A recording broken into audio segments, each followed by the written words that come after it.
Coming to you direct from Silencer Shop Studios, home of the Glass Case of Emotion. SilencerShop.com, the easiest way to buy silencers online, period. Stand by for education, enlightenment, enjoyment, and entertainment. He's not here to talk about your feelings. He's not here to say what you want to hear. He's here to say what needs to be said. Ladies and gentlemen and children of all ages, please welcome your host, the pimp hand of America, Professor Paul Markel. Woo! All right. Welcome to Monday's episode. Is it Monday already? Well, if it's not, I don't know what to tell you. But it is Monday. At least it's Monday when we release this broadcast. I don't know when it is when you listen to it. But you know what? You're an American. Maybe you're not even an American. You're a human. You can listen to it anytime you want. I don't care. You can save them up and binge listen. You can wait until you're driving down the road, 10 and 2, and do whatever you want to do. I don't care. But today's episode is episode number 394. We're getting close. We're getting close to the big 400. Wow. Woo! It's come. Does it blow you away? Does it amaze you that we have that many episodes? I know. It seems like it was just yesterday that we started doing this. Many. We have so many episodes. And, well, why do we do it? Why do we do it? I don't know. But welcome to Student of the Gun. I am your host, Professor Paul Markel. In case you didn't know, and I know that there is at least one, maybe two of you that didn't know that before you got here today. But that's okay. We will be kind and gentle with you, I promise, or at least for a short amount of time. I am Jared Markel, the digital mastermind of Student of the Gun. I do all the back end stuff. He does all the hard stuff. I do all the easy stuff. I do the front end stuff. Pretty much how it goes. Is it like liquor in the front and poker in the rear? So would you say that we double team the radio? Maybe. Okay, I just wondered. All right. Well, it is Monday, and because it's Monday, we are going to, I have on my old show notes, acknowledge Memorial Day, and we did that last Monday. So we can acknowledge it again. We can acknowledge it again. And we just did. There you go. Congratulations. Now, each and every week, we understand that there are a few people, there are some people that are listening to Student of the Gun Radio for the very first time. And they might be thinking, well, all right, I found this Student of the Gun Radio thing, and that's what they do, and that's it. Oh, no. We do way so much more than just Student of the Gun Radio, because apparently we have that kind of time on our hands. Isn't that right, Jared? Yes. But if you're wondering what else it is that we do, well, we have a lovely young lady who'd like to explain it to you, and she's going to hip you real quick here. Attention, new listeners. We produced a free training video series called 7 Training Tips That Could Save Your Life. We want you to have access to this life-saving information. Get instant access now at studentofthegun.com. Do you watch Student of the Gun TV, read the blog, and follow us on Facebook?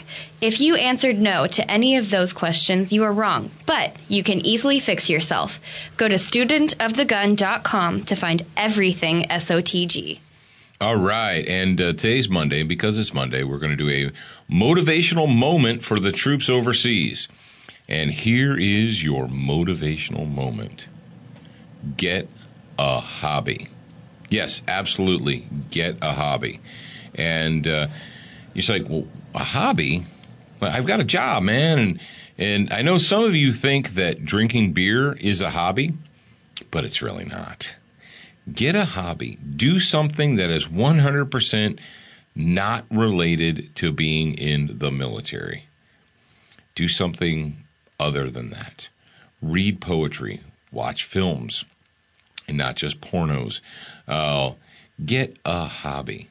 I'll give you a great example. I was able to do this. Now, I wasn't deployed when I did this, but I got into model rocketry when I was with the infantry. When I was with 6 Marines, a couple of the guys and I decided we were going to get into model rocketry. And we bought those Estes model rocket kits, and we assembled them and painted them and went out into, fortunately where I was, there was an LZ within walking distance from our barracks. So we would go out into the middle of the LZ and launch rockets. And I'll give you a helpful hint. When you buy a rocket kit, it gives you the size parachute. It gives you the parachute that is supposed to be designed for that rocket. Now, you'd think, well, duh, of course, right? My friend Chuck Dirks, he decided that he was going to put a larger parachute into his rocket just because, we're Americans and you can do whatever you want to do.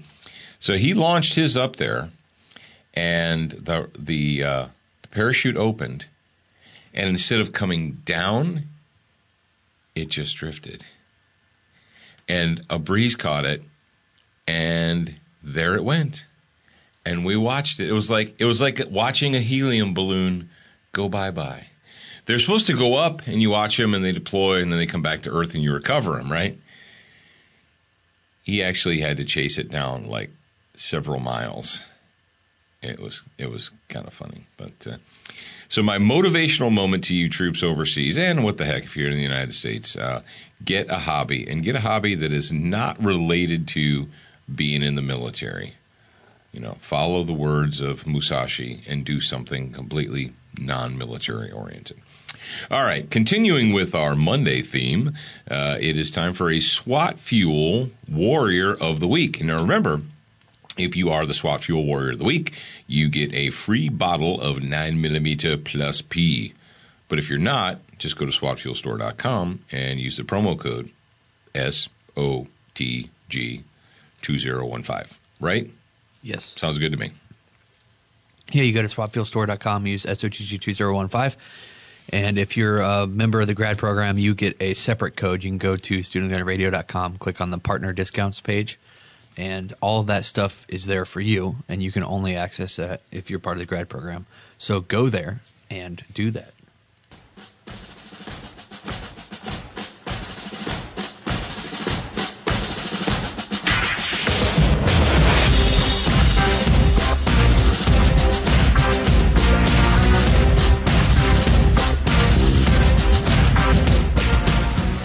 Hey guys, this is Chad from Texas. I carry a trauma kit on my motorcycle and I want to switch tourniquets to the rats.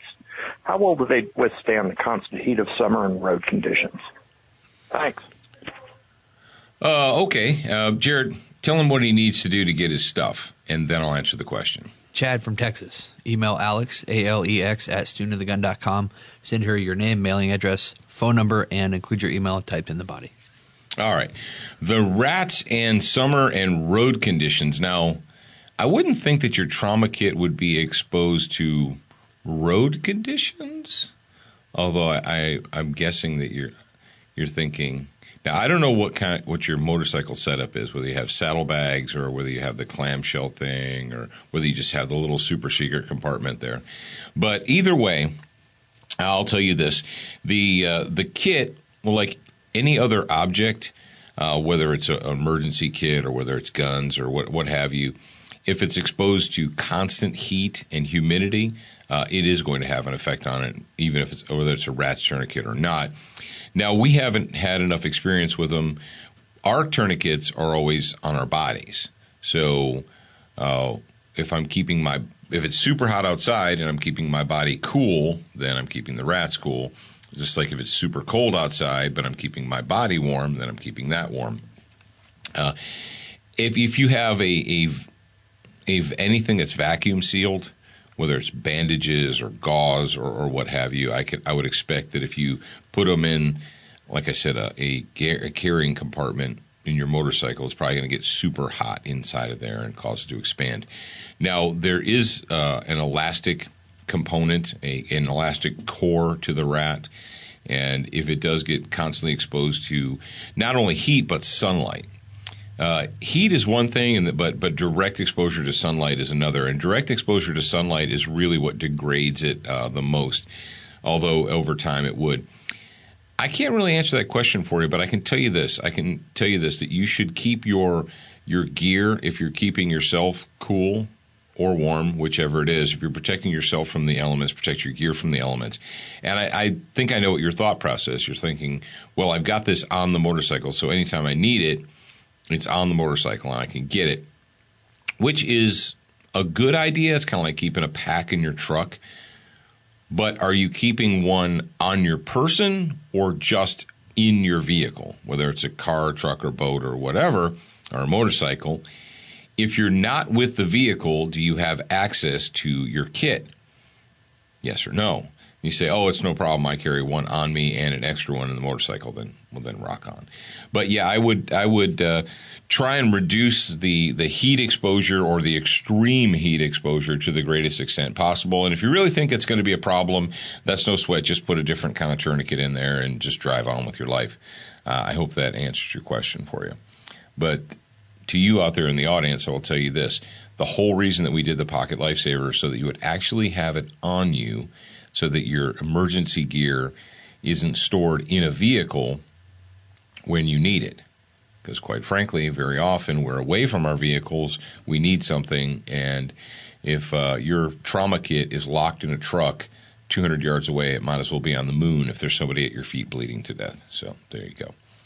Thank you for that question, letting us address it. Brownells do what now? What did you say about Brownells? Well, they sell a lot of stuff, and if you have a gun, they've got something for you. You can check them out at brownells.com. Go there, pick yourself up some Frog Lube. Why? Because it's green, it's minty fresh. And, oh, Jared, did you know that I worked a deal with Julie, our little rep girl from the Frog Lubes, and we're going to be giving away some Frog Lube just because. Okay, cool. It's not for any specific reason. It's going to be a gift away. She's going to make it available, and then we will choose someone, and they will get it, or many someones, or what have you. We're hashing out the details right now, but we're going to get some Frog Lube Extreme into the hands of some lucky Student of the Gun listeners, just because, hey, we like you. Duracoat, we are still doing the Duracoat Student of the Gun gun tattoo contest, and you go to lauerweaponry.com, and you can order yourself a Student of the Gun gun tat and some color, and do whatever you want. Go crazy. Post pictures, and when you put them up, hashtag them Student for Life so that we can easily find them. Or you might want to include, Jared's name in there, or tag Jared or me or somebody like that. Crossbreed Holsters, the makers tag of the Student of the Gun. Hashtag Student of the Gun. There you go. No, okay. No, it's not tag. At Student of the Gun? You're confusing them. Just hashtag it Student for Life. Okay. I didn't want to confuse you. No. Is that okay? That one thing. Hashtag Student for Life. FORLIFE. Okay. Cool. Oh. Does it make you frustrated over there when I say at and hashtag? Then they don't know what to do. Put the pound symbol. That's a little pound symbol on your phone. You put that there. Crossbreed Holsters, makers of the Super Tuck Deluxe, also known as the Bruce Jenner Commemorative. If you want to carry a gun, if you're thinking about carrying a gun, you might want to go ahead and contact those folks. And if you have an all-terrain vehicle and or a motorcycle or a mule or whatever, and you're trying to figure out a way to affix a firearm to that, well, they can help you do that too with a thing called the RAM mount. And finally, last but not leastly, Century Arms, the sweetest smelling arms maker in the U.S. of A. All right, getting right into the meat, getting down into the meat of the thing. UCLA. How many of you were treated to the news stories from the UCLA shooting, murder, shooting spree, rampage? And I'm guessing I don't remember exactly what day this occurred. I think it was a week ago Wednesday that it went down. We're going to dissect this. I'm going to go ahead and take a little bit of time to think about this. All right, so the story comes to us from, there's many sources. If you type in UCLA shooting or UCLA murder, suicide, or whatever, everybody has a story. Fox has a story, blah, blah, blah, blah. But I chose this one just because it was the first one that came up. I really don't dig the Communist News Network, but that's okay because it's illustrative. It helps us to understand what we're dealing with as free people, as liberty-loving individuals. If you actually care about liberty and individual freedom, individual liberty, individual freedom, not freedom for the masses, not groupthink. Now, I know a lot of countries in the world operate in groupthink, right? Whoever gets to be whoever gets the most votes, that's what we do today. That's called mob rule. And the United States of America is not supposed to be mob rule. It's supposed to be individual liberty. And you should you should care about that. But what we've got right now for you, Jared's going to go ahead and pull the story from the Communist News Network, and I want you to listen to what is said. If you're lucky. If you're lucky. If they decide to let you listen. If you to feel it. fortunate. Well, there we initially, go. Ashley, we had heard that this may have been a student-teacher dispute, that was what LAPD was looking for. But we're getting some new comments from LAPD Police Chief Charlie Beck, and in some recent comments he made, he says that this is unfolding to be a much more complicated story. We know that the gunman is a 2013 UCLA PhD grad, Meinak Sarkar. The person he killed was his professor, a man he once considered his mentor. That professor's name is William Klug. Now, after all the mayhem yesterday, when law enforcement were finally able to get into that room to examine the gunman's body, what they found on him were two handguns legally purchased in Minnesota. He also had some some rounds in a backpack. They also found a note, and on that note were a number of names. The police chief describing that note as a kill list. Some names that were on that list, according to the LAPD chief, there was another UCLA professor. That professor is fine. But based on that note, they did go to Sarkar's Minnesota residence, and at that residence, they found the body of a woman who had been shot and killed. Now, the LAPD is asking for help to find Sarkar's car. From the timeline that they are beginning to piece together, they believe that Sarkar drove from Minnesota here to UCLA, and then the mayhem from yesterday. That's it. Okay, so what's this dude's name? Meinak Sarkar? Because I'm looking in here, and I see pictures of the professor, right? I see lots of pictures of the professor. And I see pictures of policemen running around. I see pictures of, kids with their hands in the air. And I see lots of stuff like that. Let's go ahead and go to the story. There should be a story that says an audio with UCLA says shut down or lockdown. Do you see that in there? This is the problem. When I first posted this link, the story that I wanted was the UCLA campus lockdown, right? And so between the time that I put that in there and now, they have changed the site. They've refreshed the page. But the gunman and the story goes like this. The gunman who opened fire in a murder-suicide at UCLA left behind a trail of evidence that led to another victim. Police found a kill list at gunman Meinak Sarkar's home. Can you do me a favor? I'll just do it. Meinak Sarkar. I'm wondering what is going on that I can't find I can't find a picture of this dude. Here, I think this is Before the one that you wanted. 10 a.m. local time that we started to get our first reports that there was some sort of possible shooting on the campus. Then it was shortly followed by an alert from the campus telling students to steer clear of the engineering building, that anyone near the engineering building should avoid it, that they should shelter in place, that the campus would be on lockdown. That then the LAPD confirmed that there was some sort of a shooting, that 2 victims were down.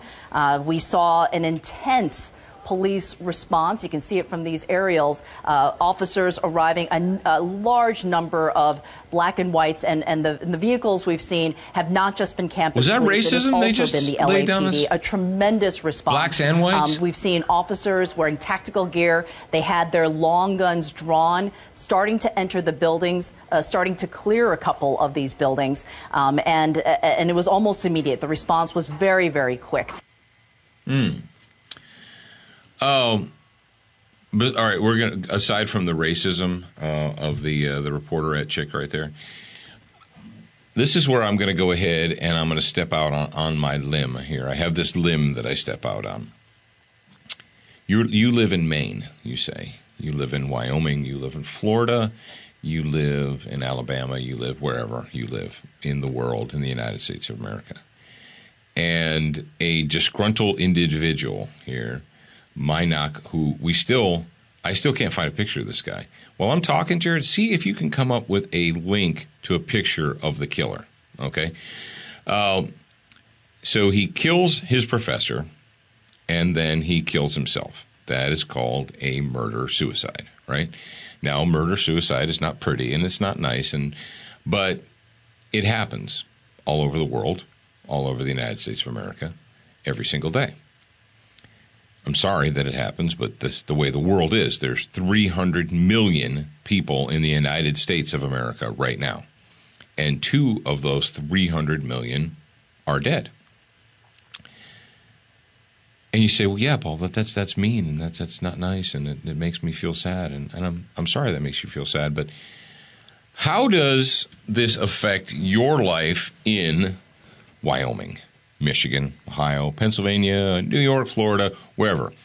If you don't live in and around the UCLA campus, if you don't live in Southern California, or in Minnesota where this guy used to live, I'll give you, those are 2 localities where you probably should care.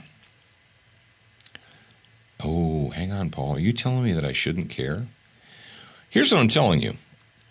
Why is this an interrupt breaking news story?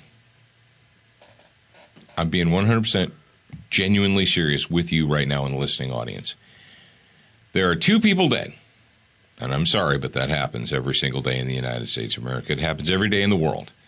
Murder-suicide is not, it's something that we see, law enforcement sees it all the time. Okay? I just put another link in the notes. Did you find him? Yeah, dude, he accused the professor of stealing computer code from him. Okay.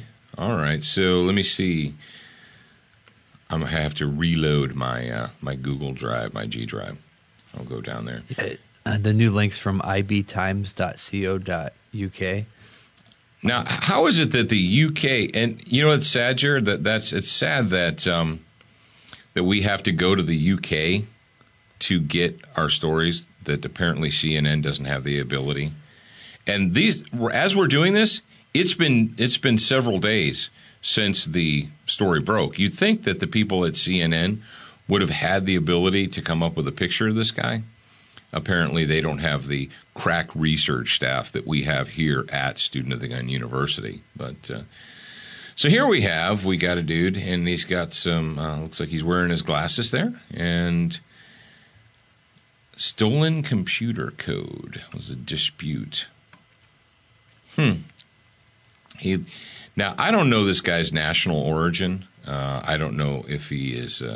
He looks Indian. If he's Indian or Pakistani or Afghanistani or if he's an I guess it's if you're from Afghanistan, you're an Afghan, right?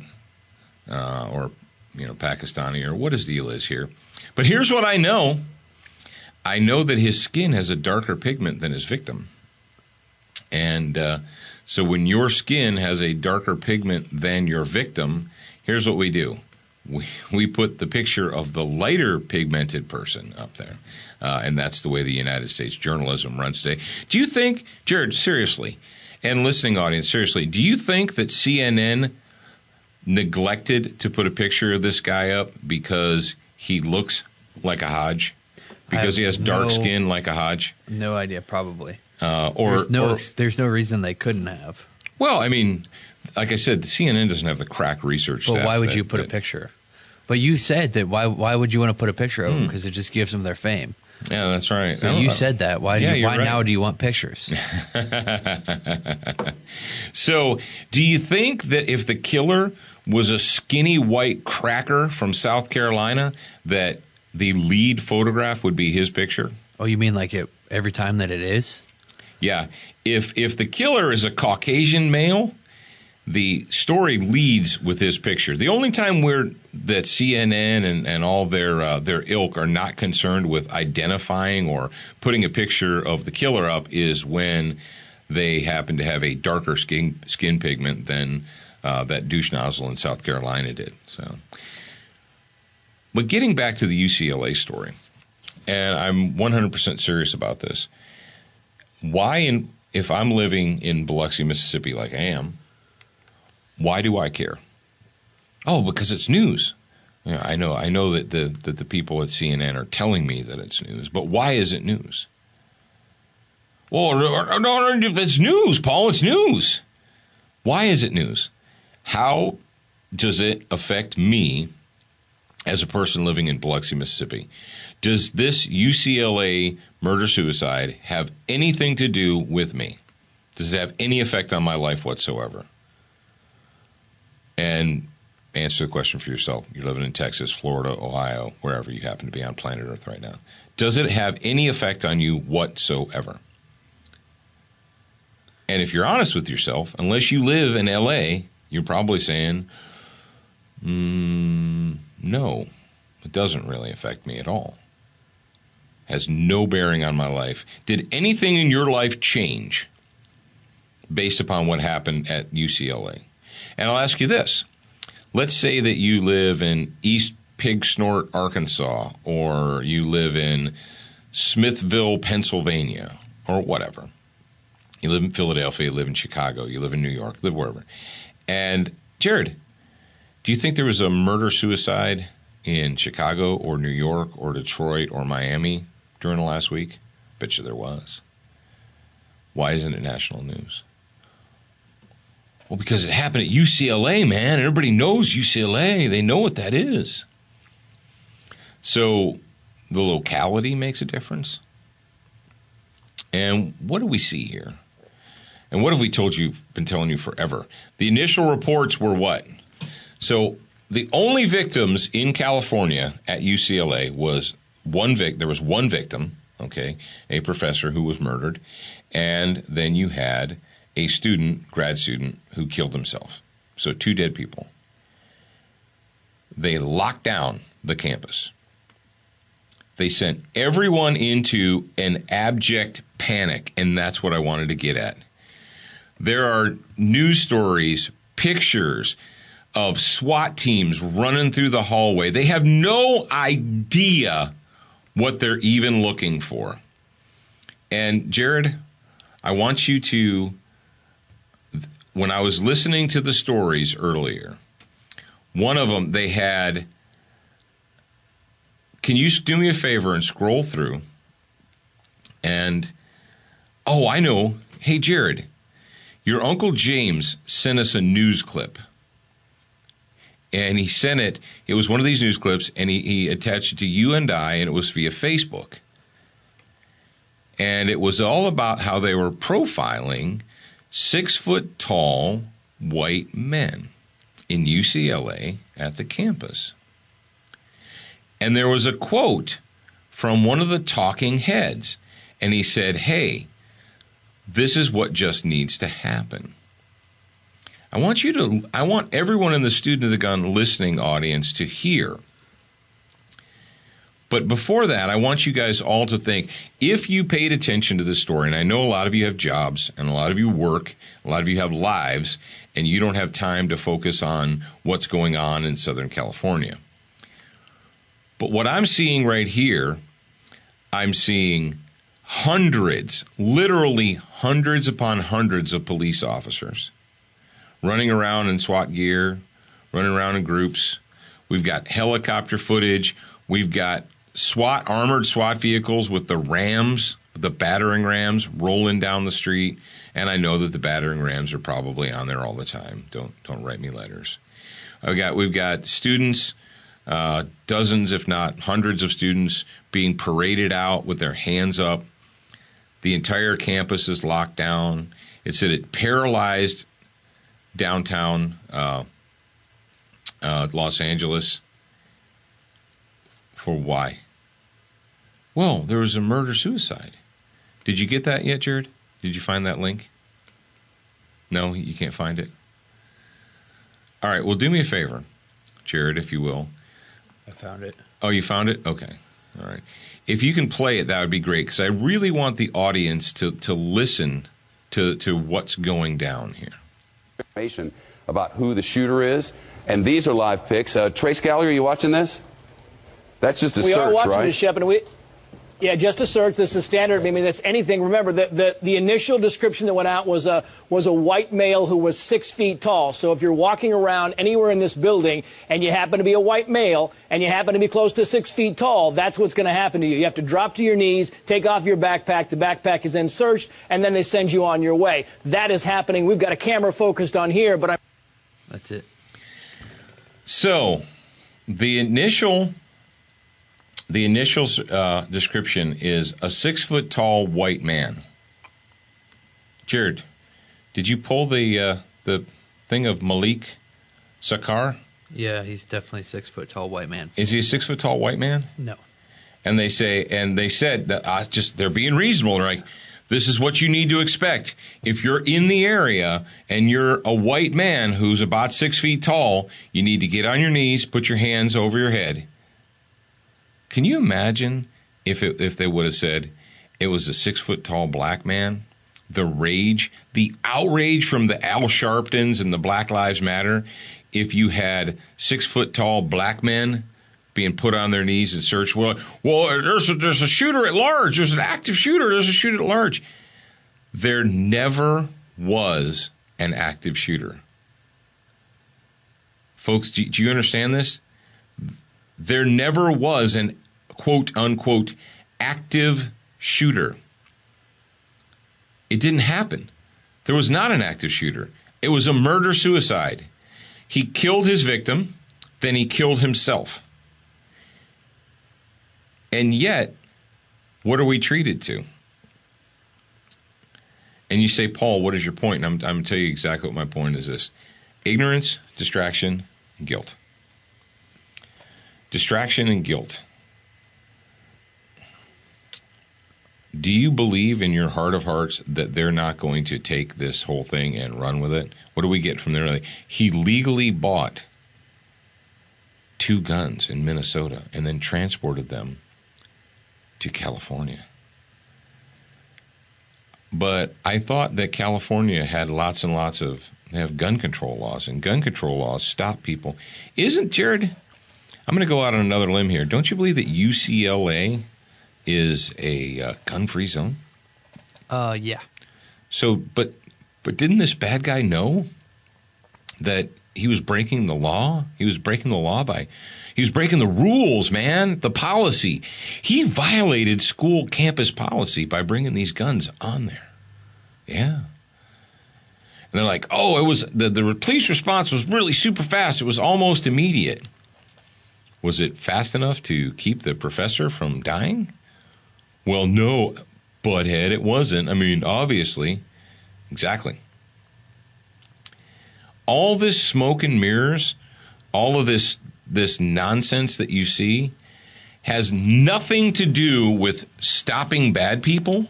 It has nothing to do with preventing crime.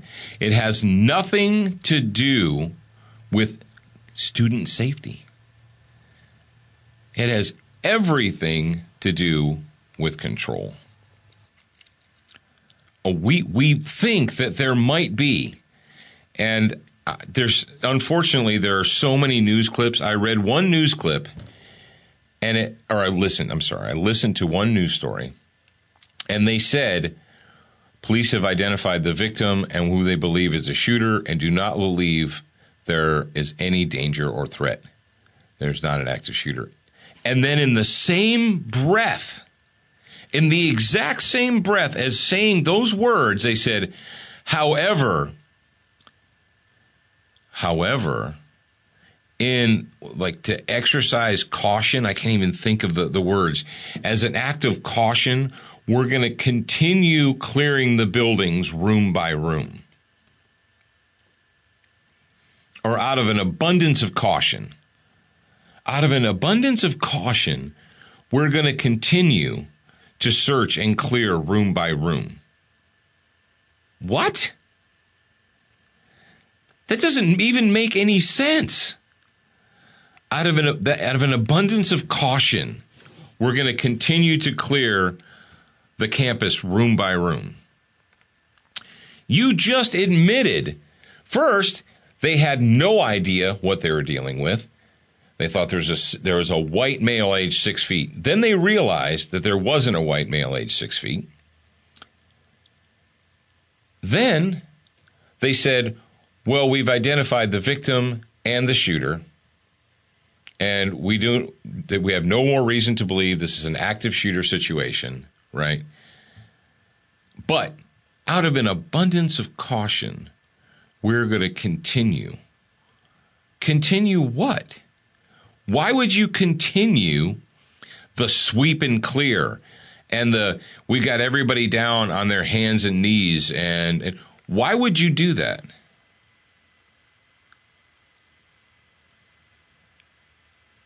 Jared, are you still with me in the CNN story over there? No, I can be, though. Okay, go ahead and go there. And at the bottom, there's all these different videos. There's one video that's titled LAPD UCLA shooting, and it's got a spokesman, the Chief Charlie Beck. And I want to hear, oh, geez, there's an ATF agent in the background. That's important. What does the ATF do in there? Are they going to tax this guy? They're going to collect revenue? Oh, yeah, I went there. See if you can pull that up. I want to hear what's the video. It's titled LAPD UCLA shooting, and it's got a picture of a dark-complected gentleman with a mustache and a suit. It's at the bottom there. But, what the ATF agent kind of looks like the shooter. Why is the ATF there at the press conference? Well, because a gun was involved, and they're law enforcement. No, LAPD is law enforcement. When did murder fall into the ATF's jurisdiction? Oh, because they're part of the ruling class, and they can go anywhere they want. I thought the ATF was there to ensure that you pay your taxes. Isn't that what the ATF's there for? Make sure that you fill out your Form 40s and your 41Fs and all that, and your 4470.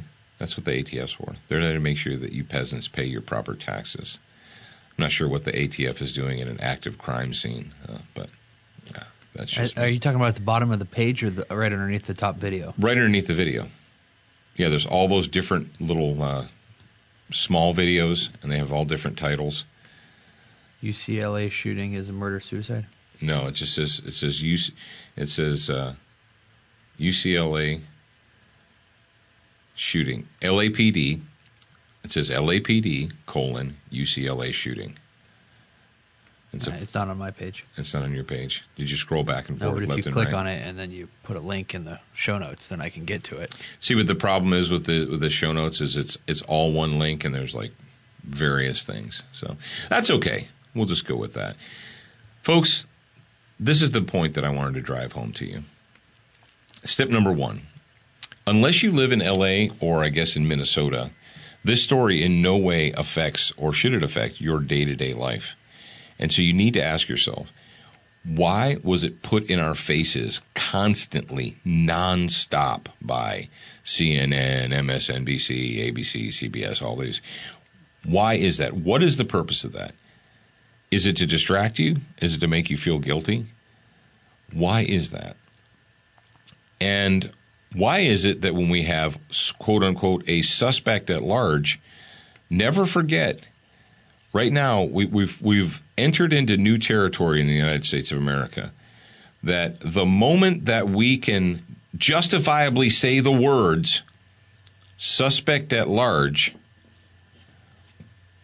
all of your Miranda rights, all of your Second Amendment rights, Third Amendment, Fourth Amendment, Fifth, all of your rights go out the window. Third Amendment? What do you mean Third Amendment? You mean like your home is your castle and that the state can't come into it without permission? Yeah, like that one. The rights of the peasants, as long as as the state can say the words suspect at large, you no longer have rights and protections because there's a suspect at large, and you don't. Why do you hate people? Why do you want criminals to get away? But there was no active shooter. And the police even admitted that there was no active shooter, and yet they continued to violate the Bill of Rights. They continued to violate by entering into areas without any probable cause. You're like, no, there had probable cause because there's a crime, Paul. Shut up. No, when there is no active shooter and there is no crime in progress, when the crime has ended and is over, there is no in progress. You can't continue to conduct warrantless searches and seizures if there's no crime in progress.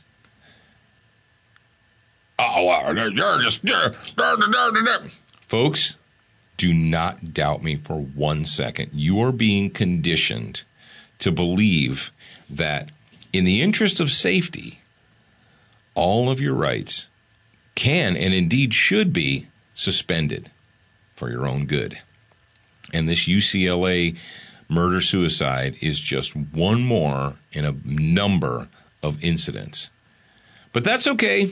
Don't listen to me. I'm just a guy on the radio. I don't know what I'm talking about. I'm going to go put my tinfoil hat on. All right, kids, cats and kittens, that's the end of this broadcast day. That's it for Student of the Gun Radio. But fear not, we will be back tomorrow. I know, a little bit panicky, but it's okay. I promise to come back. Until then, your homework assignment is share this show with at least one person you think should hear it. Absolutely. You got it free for nothing. Share it with one other person. Jared, do you have anything to say to him? Bye. Bye. That's all I got.